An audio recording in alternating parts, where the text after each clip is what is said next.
I first noticed something was off a few weeks ago. At first, I tried to chalk it up to stress or the natural ebbs and flows of our long marriage, but it soon became impossible to ignore. Rachel, who had always been warm and affectionate, started to pull away. The little things added up. The forced smiles, the evasion of any attempt at intimacy, and, most unsettling of all, the strange new scent that clung to her when she came home. I remember the day vividly. I'd been looking forward to a quiet evening together after a long day at work. Instead, when she walked through the door, I was greeted by an aroma that was completely foreign to me. For years, I had associated Rachel with the soft, sweet fragrance of vanilla, a scent that matched her gentle nature. But now, something entirely different hung in the air. A strong, unmistakably masculine perfume that seemed to shout secrets I wasn't meant to hear. It wasn't just a faint trace either. It was bold and pervasive, lingering on her clothes, in her hair, and even in the space between us as she passed by. At first, I wondered if perhaps she'd switched to a new brand, something with a modern twist. Yet, even as I attempted to rationalize the change, a gnawing suspicion grew inside me. Rachel's behavior had changed in more ways than one. She had started coming home later than usual, and when I asked about her day, her answers were curt and evasive. It was as if she was carefully editing her life around me, hiding parts of it that I wasn't meant to see. There were nights I'd lie awake, listening to the quiet hum of our home, trying to piece together the puzzle of her distant manner.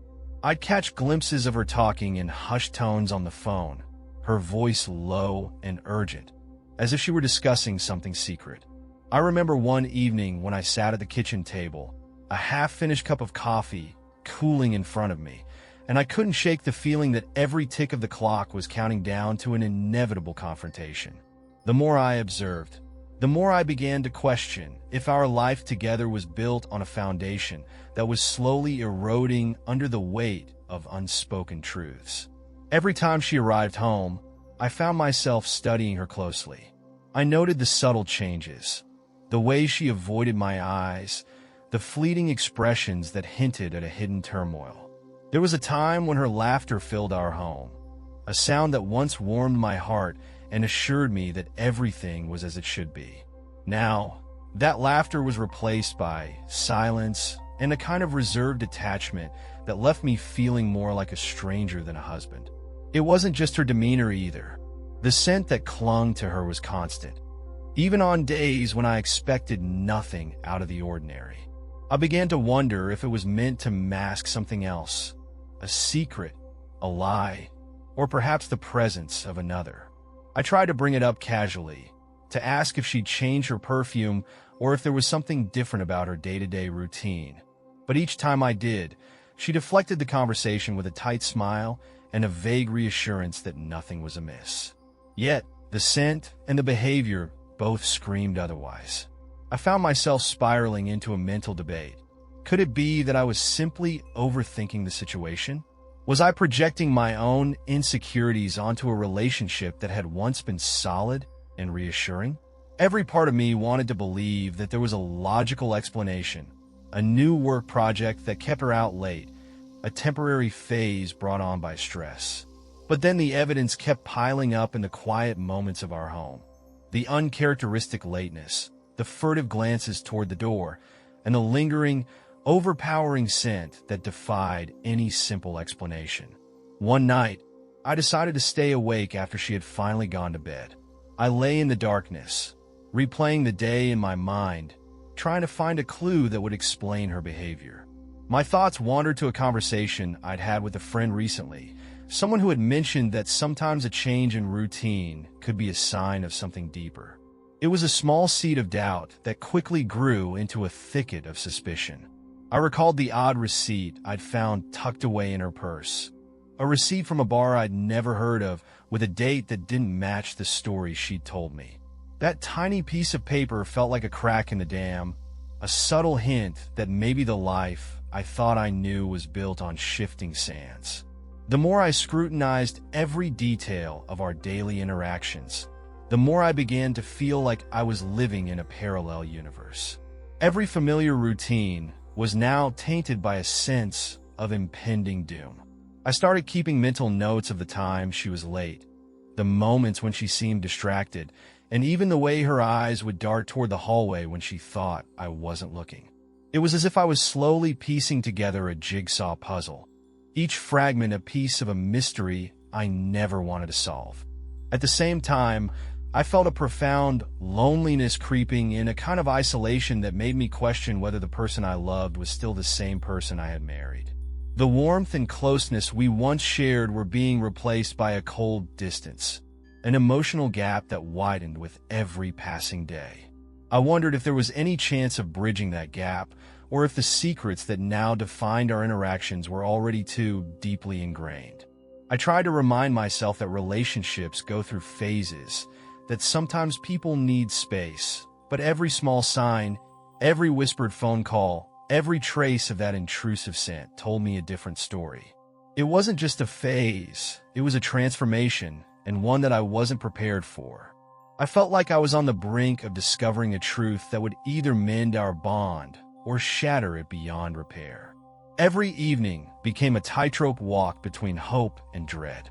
I wanted to believe that she was simply stressed or that there was a reasonable explanation behind these changes, but deep down, I knew something was amiss.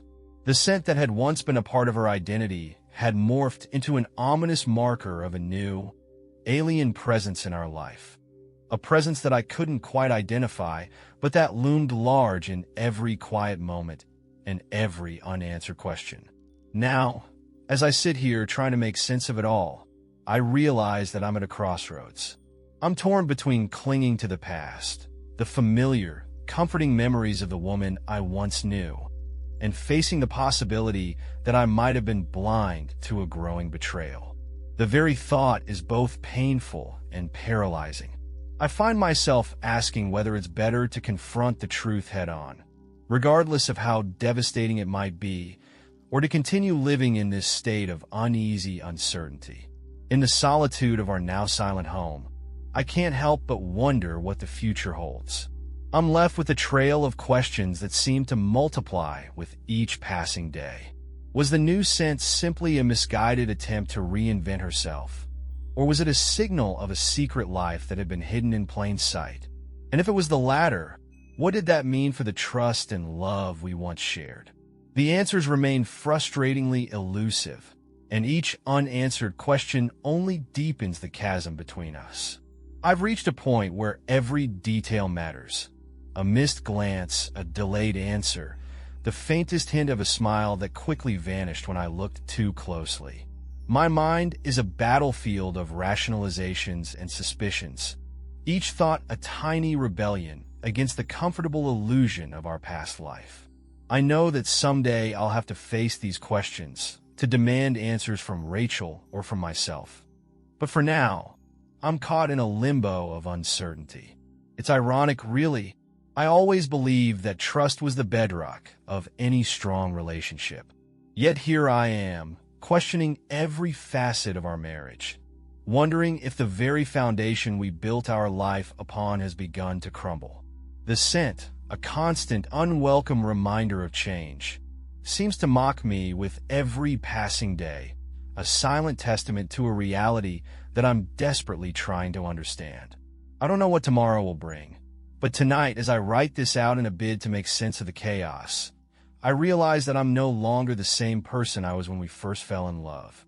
Something has shifted irreversibly, and while I cling to a hope that there's a logical explanation for it all, a part of me is already bracing for a truth that might be too painful to accept. For now, I can only watch, listen, and wait, hoping that the fog of uncertainty will eventually lift and reveal the answers I so desperately need. I couldn't shake the feeling that something was off. I had been mulling over every little detail for days when, one evening, I decided to look at our joint phone bill more closely. I figured that if there was any pattern or clue hidden in plain sight, the call log might reveal it. What I found was nothing short of astonishing. There, staring back at me in the cold light of my laptop screen, was an unknown number. At first, it looked like a random set of digits, a mistake, maybe, or a misdialed call. But as I scrolled down, it became impossible to ignore. This number had been called hundreds of times. And what really sent a shiver down my spine was that many of these calls had been made in the middle of the night. Calls that, in hindsight, felt like they were part of a secret conversation I was never meant to overhear. I couldn't help but feel a mounting sense of betrayal. My mind raced. Who was this mysterious person? Why was Rachel reaching out to someone in the dead of night? I knew I had to dig deeper, so I copied the number and fired up Google. The results were both unexpected and chilling. It turned out that this number belonged to a fitness club located about 20 miles away from our home. Now, let me be clear. Rachel had never mentioned any interest in a new gym. In fact, our idea of fitness was the occasional evening walk together. There was no record of her ever signing up for a membership, no hint that she'd been dreaming of a new workout routine. The fitness club's number, though, was repeatedly on her phone, logging call after call like clockwork. I sat there, staring at the screen, a cold pit forming in my stomach. The realization hit me hard. She was calling a place she wasn't even a member of, a place that was completely out of our usual routine. The number wasn't just a stray detail. It was a glaring anomaly that screamed of hidden meetings and clandestine plans. Every call that had been made in the silent hours of the night now felt like a betrayal, a small crack in the foundation of trust that I thought we'd built over the years. I spent the next few hours piecing together the implications of this discovery. How could she be involved with a fitness club she wasn't registered at? Was she simply researching something, or was this something more, a secret double life, perhaps? The more I thought about it, the more it felt like I was living in a surreal detective novel where the person I loved was hiding an entirely different world from me. The pattern was too deliberate to be accidental. Each entry on the bill felt like a breadcrumb leading to a trail I wasn't sure I was ready to follow. I tried to recall any conversation we might have had about a new workout plan or even a casual mention of meeting someone for fitness tips, but nothing added up. The silence in our recent interactions, the evasiveness in her explanations, now had a concrete anchor in the form of this mysterious number. Questions raced through my mind. Who was on the other end of those calls? Why were they speaking in hushed tones late at night? Was this fitness club simply a front for something else entirely? And perhaps most painfully, what did this mean for us? Our trust, our marriage, our shared life. The more I dwelled on these thoughts, the more I realized how deep the cracks in our relationship had become. In the days that followed, I found myself obsessively rechecking the call logs, each entry a reminder of the growing chasm between us. Every beep of my phone or flash of the screen would trigger a rush of anxiety. I even tried to dismiss it as a miscommunication, a harmless mistake that I was reading too much into. But deep down, I knew that wasn't possible. The consistency of the calls, the specificity of the number, it was all too deliberate. Late one night, unable to sleep, I sat by my computer again, scrolling through every detail, trying to construct a timeline that could explain this bizarre pattern. My thoughts turned to the possibility of confrontation, of asking Rachel directly about the number and its connection to the fitness club. But then a fear gripped me. What if the truth was even more convoluted, more painful than I could imagine? What if this was just the tip of an iceberg that would drag us both into an abyss of secrets and lies? I debated for hours on whether I should call the number myself, to see who would answer on the other end. The idea of directly confronting this unknown entity was both tempting and terrifying. I pictured myself dialing those digits, the silence on the other end, and then a voice answering in a tone that was familiar, yet completely out of context. But I knew there was a risk I wasn't ready to take, not without knowing more. Instead, I began to search online for any mention of the club, any reviews or forums that might hint at its true nature. What I discovered only deepened the mystery. The club was well known for its exclusive memberships and high-end facilities, catering to a very specific clientele. Yet there was nothing to suggest that it was involved in any shady dealings or secret rendezvous. It was as if Rachel had found a way to hide in plain sight, using a legitimate business as a cover for something far more personal and possibly dangerous. The situation was spiraling into a web of uncertainty. Each new revelation forced me to re-examine the moments we'd shared over the years. Had I been oblivious all this time, blind to the subtle cues that pointed to a hidden life? Or had I simply chosen to ignore the signs because facing them would shatter the comforting illusion of our perfect marriage? I couldn't shake the feeling that I was on the verge of uncovering a truth that would upend everything I knew. Every phone call, every late-night conversation recorded on that bill was a puzzle piece that hinted at a reality far removed from the one we lived. And while part of me longed for the simplicity of ignorance, another part was consumed by the need to confront this hidden chapter of our life together. Now, as I sit here reflecting on that nightmarish discovery, the number from the call log continues to haunt me. It's a stark reminder that sometimes the smallest details can reveal the darkest secrets. The fitness club, 20 miles away and seemingly unrelated to our everyday life, has become a symbol of betrayal, a signal that our shared narrative might be built on lies I never saw coming. In the silence of these long, sleepless nights, the unanswered questions echo louder than ever. Who is she really calling? And what are they talking about when the rest of the world is asleep?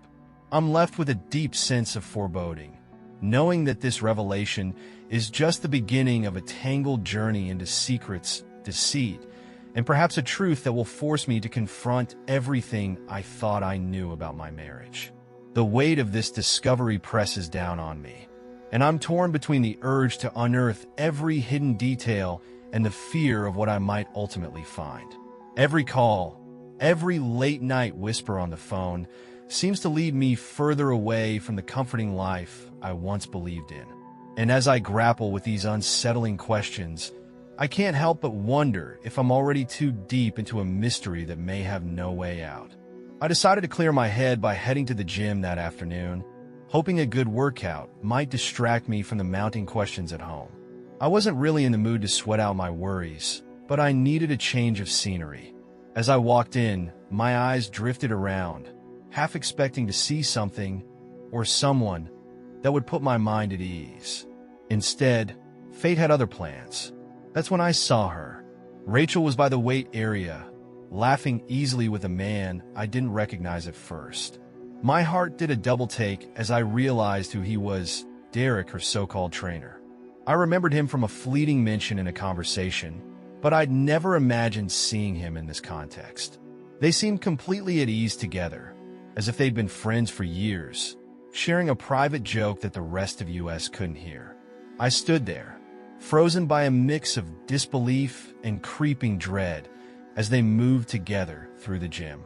The way Rachel's eyes lit up when she spoke to Derek, the effortless way they interacted. It was all too familiar, too intimate. Then it happened. As they prepared to leave, Derek casually placed his hand on her back. It was a simple gesture, yet in that single moment, everything shifted for me. I knew deep down that this wasn't just a workout session. The warmth of their laughter and the softness in their eyes as they walked side by side was a stark contrast to the chills settling in my gut. It was as if every late-night call, every mysterious number on our phone bill, and every strange scent that clung to her had led to this undeniable moment of betrayal. I could feel my pulse in my ears as the realization crashed over me. This was far more than just an innocent client-trainer relationship. I wanted to confront them then and there, demand an explanation, but I couldn't tear my eyes away. Instead, I watched, feeling completely paralyzed by a mix of shock and sorrow, as they exited the gym together. Their easy camaraderie, the way they shared smiles and light touches, screamed of something deeper than a mere workout partnership. Every detail, the soft contact on her back, the lingering warmth in her laugh, cemented the truth I'd been trying to avoid. As I sat there alone, the noise of the gym faded into a dull background hum, while my mind replayed the scene over and over. I couldn't reconcile the woman I had loved and trusted with the one I was witnessing now. Every instinct I had been fighting to ignore screamed that my worst fears were coming to life. It was all inescapable. The secret calls, the unknown scent, and now this public display of closeness with Derek. Driving home later that day, I was numb. The vibrant, bustling gym had turned into a grim reminder of the unraveling life I had once known. Every laugh and casual touch between Rachel and Derek echoed in my mind, each one a painful punctuation to the mounting evidence of her betrayal. I sat in the silence of my car, grappling with a storm of questions. How long had this been going on? Was I just blind to the subtle signs all this time?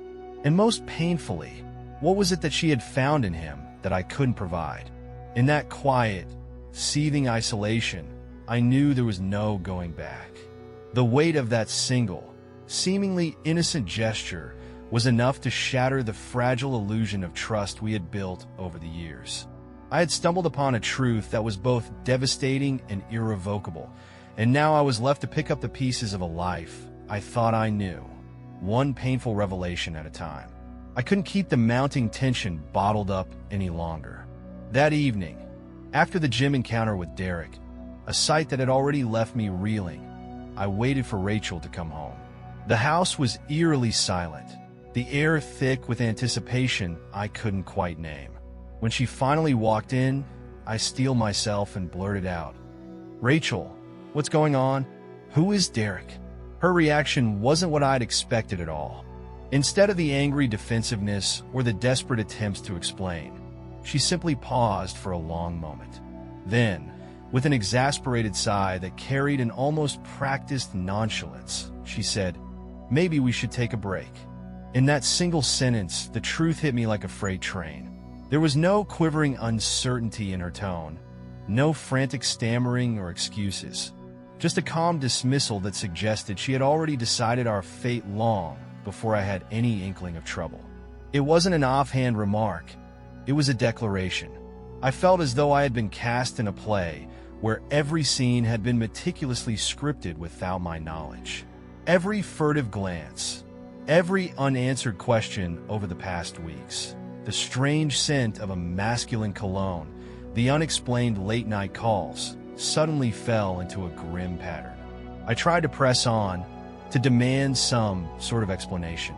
"What do you mean a break? Are you saying you want to end this?" I asked, my voice trembling between anger and disbelief. But she only tilted her head slightly and shook it, her eyes distant and detached.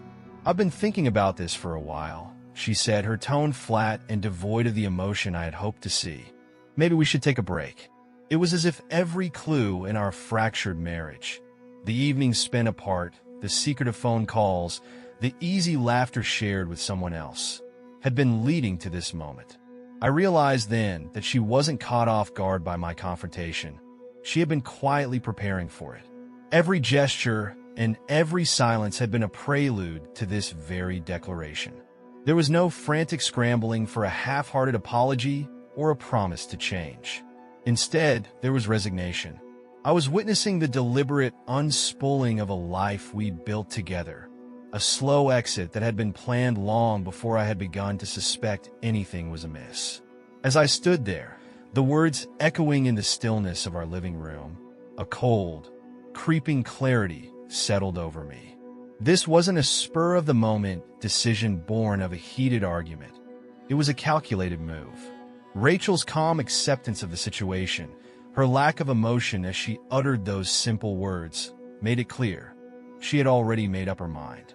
I felt utterly betrayed, not by the dramatic infidelity I'd feared, but by the quiet certainty in her voice that told me nothing could salvage what we once had.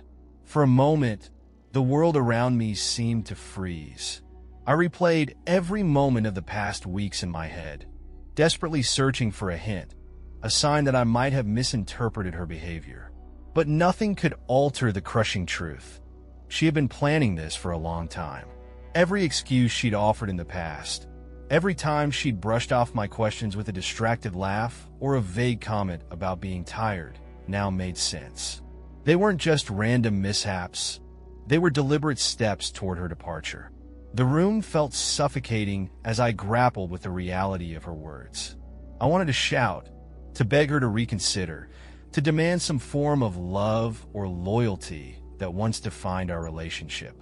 But the more I thought about it, the more I understood that this break wasn't a temporary pause meant to mend our wounds. It was the final act of a silent, methodical unraveling. In that agonizing silence, I began to question everything. Had I been so blinded by routine and familiarity that I failed to see the signs of her discontent? Or had I simply taken for granted the love we once shared, assuming that loyalty would never fade? The realization was both bitter and profound. Rachel's nonchalant suggestion of a break wasn't about saving our relationship. It was about ending it on her own terms. I sat there, numb, as the implication sank in. The idea that she had been orchestrating this moment, that every awkward smile, every unexplained scent, every hushed conversation on the phone had been part of a larger plan, was almost too much to bear. It wasn't just that she was with Derek. It was that she had been slowly and deliberately pulling away from me, constructing a new reality in which I no longer belonged. The more I processed her words, the clearer it became. She wasn't interested in reconciliation, and perhaps she never had been. This break wasn't a trial separation or a pause for thought. It was the quiet, cold end to what I had believed was a shared life. I realized then that my heart had been fighting not just for the relationship, but for a version of us that existed only in the past. The present was starkly different. A present where her indifference and calculated detachment left me stranded, questioning if I'd ever truly known the person I thought I loved. And in that final moment, with her words hanging in the air like a verdict, I understood that this break wasn't a temporary setback. It was the culmination of a silent, long-planned escape. The woman I once knew was gone, replaced by someone who had been ready to leave long before I ever saw the signs. I was left to wonder if there was any part of our marriage that hadn't been compromised by her resolve to walk away, and if there was any hope for a future that now felt so uncertain and painfully void of the love we once shared. I trudged back to our house with a heavy mix of anger and disbelief still pulsing in my veins. The moment I stepped inside, something was undeniably off. The silence was oppressive, almost as if the walls themselves had been stripped of their memories. I started to wander from room to room, and it didn't take long to notice the unnerving emptiness. Half of Rachel's belongings were gone. It wasn't just a few things missing here and there. It was as if entire chunks of her life had been erased. The shelves that once held cherished trinkets were bare. The closet that overflowed with her clothes now looked half vacant. And even the small details, the picture frames, the books, the personal notes, seemed to have been removed without a trace. In that moment, the physical disappearance of her things hit me like a tidal wave. Every missing item was a painful reminder that she had already started her exodus long before I even heard those fateful words. It wasn't just a break. It was a calculated withdrawal, a slow dismantling of the life we had built together. The emptiness of our home mirrored the void forming inside me, a hollow space where trust and shared memories once resided. Fury surged within me as I realized the finality of her departure. All those little clues, the mysterious phone calls, the secret meetings at the gym, the detached tone when she suggested a break, they now coalesced into a single, undeniable truth. She had been planning this for a long time. And I wasn't going to let her erase every last vestige of what was once mine. I couldn't stand the thought of being left empty-handed, emotionally and financially. Without a moment's hesitation, I grabbed my keys and drove straight to the bank. Every red light and every slow-moving car on the highway seemed to echo the rapid thumping of my heart, each second pushing me closer to a decision that felt both bitter and liberating. The fluorescent lights in the bank lobby were harsh and unyielding, mirroring the resolve that had hardened inside me. I approached the counter, and with shaking hands, I logged into our joint account.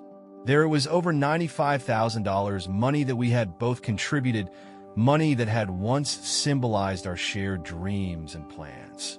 In that charged moment, the betrayal crystallized into a single, decisive action. I initiated a transfer, moving every single dollar from the joint account into my personal account. I watched almost in disbelief as the numbers shifted on the screen. It was as if, with every digit that disappeared from our shared account, I was reclaiming a small piece of myself that had been shattered by her deceit.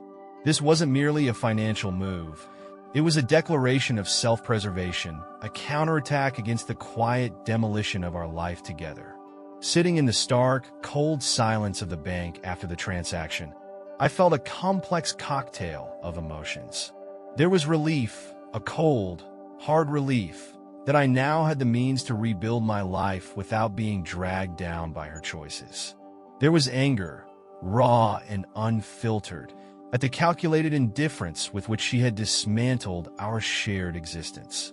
And beneath it all, a deep-seated sorrow for what we had lost, a sorrow that was now intertwined with a newfound determination to move forward on my own terms. Driving back from the bank, I couldn't shake the image of our home, stripped of its personal touch, echoing with the absence of her presence. The money in my personal account wasn't just a safety net. It was a symbol of my reclaiming control, a small victory against the overwhelming tide of betrayal. I realized that while she had meticulously planned her exit, I still had the power to determine the course of my own future. That transfer was my way of saying I wouldn't be left in the ruins of what we once had. In the quiet solitude of my car, I mulled over the surreal turn of events. Every step, discovering the half-empty house, feeling the sting of betrayal as I saw her belongings vanish, and then the decisive act at the bank, felt like chapters in a story that had spiraled far beyond my control. I knew there was no going back to the way things were. This was a point of no return, a moment that sealed our fates with irrevocable finality. Yet, amidst the bitterness, I felt a spark of resolve. The shock of her departure and the sting of her betrayal might have shattered my illusions, but they had also awakened something within me, a determination to rebuild, to redefine my life without the shadows of her lies. The money in my account was a tool, a resource that I would use to carve out a new beginning, even if it meant starting from scratch. I drove home in a daze, the streets blurred by the hum of my thoughts and the distant echo of what had been a shared dream. The road ahead was uncertain, riddled with pain and memories of a love that had faded into deception. But as I navigated the familiar route, I promised myself that I would not let this betrayal define me. I would take the shattered pieces of our past and forge a future built on the strength of my own resolve. That day, the act of transferring the money wasn't just about securing my finances. It was a symbolic severance from a life that was no longer mine. It was a bold, painful assertion that despite the betrayal, despite the emptiness that now haunted our home, I would continue forward. I would rebuild, I would recover, and ultimately, I would emerge stronger from the wreckage of what once was our shared life. When I got home that evening, the house felt even emptier than before. The silence was oppressive, echoing the loss of half her belongings and the crumbling of everything we once shared. As I walked through the rooms, trying to process the mounting betrayals, my phone buzzed with an alert that made my blood run cold. An attempt had been made to withdraw $15,000 from Rachel's savings. I immediately grabbed my car keys and drove to the bank branch again to get confirmation. The teller's voice was clipped as she informed me that the transaction had been blocked. I'd already filed a lien on her accounts days ago, a safeguard I hoped would stop any further last-minute maneuvers on her part. A bitter satisfaction mixed with my anger. It was clear she was trying to outsmart me one final time, desperate to salvage a piece of what she thought was still hers. But I wasn't about to let her win this war of attrition. The lien was a definitive statement, a legal line in the sand that said I wasn't going to be manipulated anymore. No sooner had I confirmed the bank's report than the unmistakable sound of sirens cut through the heavy quiet of the night. I rushed back home, my mind already racing through the possibilities of what could come next. As I approached our front door, I noticed flashing lights and several police cars parked down the street. The tension in the air was palpable, a storm about to break. When I finally opened the door, I was met with a scene that seemed almost unreal. Rachel stood there, eyes wild with fury and desperation, her expression a mix of indignation and panic. Before I could even begin to speak, she lunged into a torrent of accusations, screaming that I had assaulted her. The words hit me like a punch to the gut. Me assaulting her? It was a claim so absurd, so out of line with the truth of the night's events, yet delivered with such venom that even the police officers on the scene had to take notice. In the ensuing chaos, the officers began taking her statement while I tried to interject, to calmly explain that I hadn't laid a hand on her. I showed them my phone records, the blocked withdrawal alert, every piece of evidence that chronicled the methodical steps I had taken to protect what was mine. But Rachel's accusations, fueled by betrayal and a desperate need to regain control, spilled out uncontrollably. Her voice was shrill, filled with a cocktail of anger and hurt, as if the assault was just another twist in her twisted game to reclaim power. For a long, excruciating moment, I stood there in the doorway, caught between disbelief and a hardened resolve. The police were trying to untangle the web of our mutual deceptions, a final, desperate attempt by her to flip the narrative and paint me as the aggressor. I could see it in the way she trembled, a calculated performance meant to manipulate everyone's sympathies. As the officers led her away for further questioning, I was left alone with the shattered remnants of our shared life. In that cold, stark silence, it became painfully clear that this wasn't just about money or infidelity. It was the culmination of a long, meticulously played series of moves. Her final play had backfired, exposing not only her desperate tactics, but also the deep fissures that had long split our lives apart. I realized then that the war was truly over, and with it, any illusions of a future built together. All that remained was the raw aftermath of betrayal, and the slow, determined process of reclaiming myself from the ruins of our past. I remember that night as if it were etched into my very soul. After everything, the gym, the confrontation, the bank, and the police, I was left alone in a house that no longer felt like a home. The silence that had settled in was almost deafening, a stark reminder of the slow disintegration of our shared life. As I sat in the darkened living room, a thought pierced through the haze of betrayal and confusion. The security cameras we'd installed all those years ago had recorded every single moment of this unraveling. I'd almost forgotten about them, but in that moment, they became my lifeline to the truth. I retrieved the small remote control and connected it to the monitor in our study, my hands trembling as I navigated through the archives of footage. I wasn't entirely sure what I hoped to see, but deep down, I needed undeniable proof, a final, irrefutable statement that could silence the chaos of accusations and mend my shattered confidence. As the recording began to play, the familiar grainy images of our home filled the screen. There, in one of the later clips, I saw her, Rachel, speaking with an intensity that was equal parts anger and desperation as she recounted her version of events to one of the officers. Every word, every inflection was on display, but as I watched, the truth became impossible to ignore. Her carefully constructed narrative began to crumble before my eyes. The camera had captured everything. I saw her hesitate, her eyes darting away from the lens as she lied about the events of that night. The way she had tried to paint me as the aggressor, the way her voice faltered when pressed for details that didn't add up. It wasn't just a matter of conflicting stories. The footage was a silent witness to her deceit. In that cold, unyielding display of digital truth, every attempt to manipulate the situation unraveled. The recording was my victory, a piece of evidence that left no room for her version of events. It was the final blow in this long, painful battle. As I sat there, absorbing every detail of the incriminating footage, I could almost hear the sound of her defiant heart slowing down. I wasn't entirely sure if she was watching the screen too, but I knew that somewhere, in the chaos of her own making, she was forced to confront the truth. The realization must have been unbearable.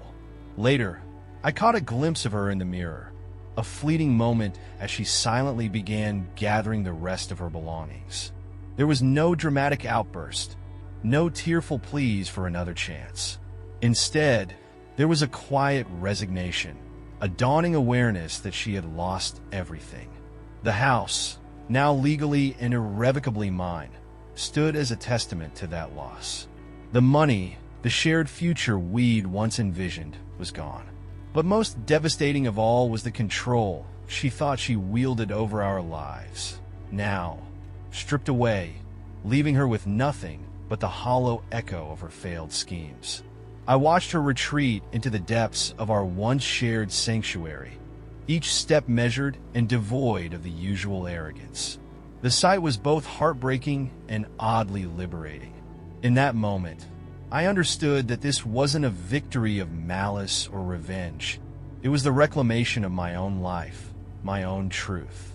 I had fought hard, not just against her betrayal, but against the creeping doubt that had slowly gnawed at my sense of self.